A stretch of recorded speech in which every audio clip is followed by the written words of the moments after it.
Victoria by Daisy Goodwin. Read by Anna Wilson-Jones.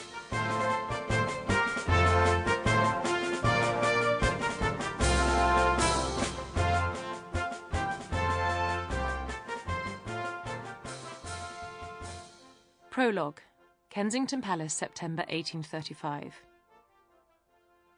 A shaft of dawn light fell on the crack in the corner of the ceiling.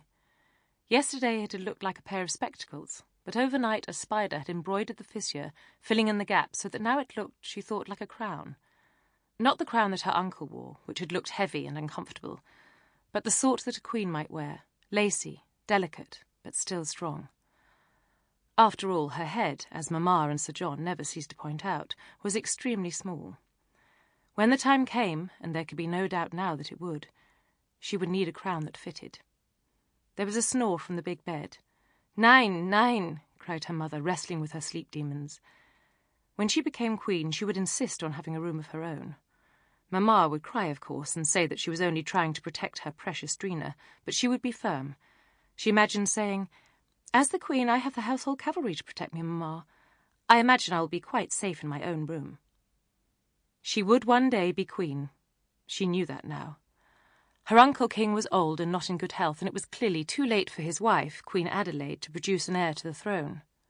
But Victoria, as she called herself, although her mother and everyone else called her Alexandrina, or even worse, Drina, a nickname she found demeaning rather than endearing, did not know when that time would come.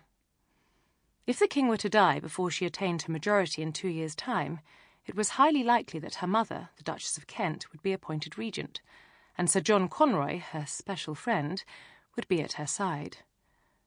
Victoria looked at the ceiling. Conroy was like the spider. He had spun his web over the palace. Her mother was caught fast, but, thought Victoria, she would never allow herself to be trapped. Victoria shivered, even though it was a warm June morning. Every week in church she prayed for the health of her Uncle King, and in her head she always added a little note to the Almighty, that if he did decide to take His Majesty William IV to his bosom, please could he wait until after her 18th birthday. Victoria did not have a clear idea of what being queen would mean.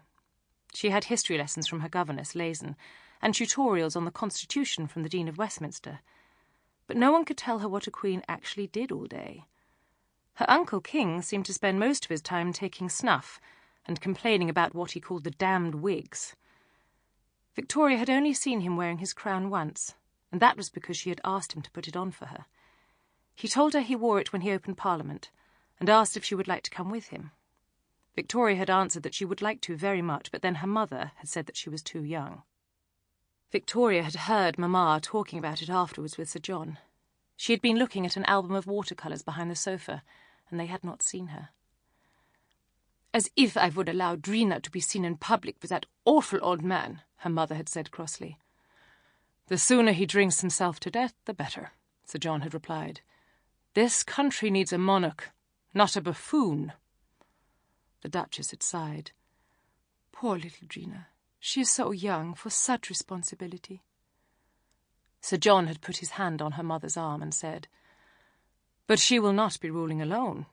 You and I will make sure that she does not do anything foolish. She will be in safe hands." Her mother had simpered, as she always did when Sir John touched her. "My poor little fatherless girl. How lucky she is to have you, a man who will support her in everything." Victoria heard a step in the hall. Normally she had to stay in bed until her mother woke up, but today they were going to Ramsgate for the sea air, and they were to leave at 9 o'clock. She was so looking forward to going away. At least in Ramsgate she would be able to look out of the window and see real people. Here in Kensington she never saw anyone. Most girls of her age would be going into society by now, but her mother and Sir John said that it was too dangerous for her to be with people of her own age. "Your reputation is precious," Sir John always said. "Once lost, it is gone forever. A young girl like you is bound to make mistakes, and it is better that you don't have the opportunity." Victoria had said nothing. She had learnt a long time ago that to protest was... Sample complete. Ready to continue?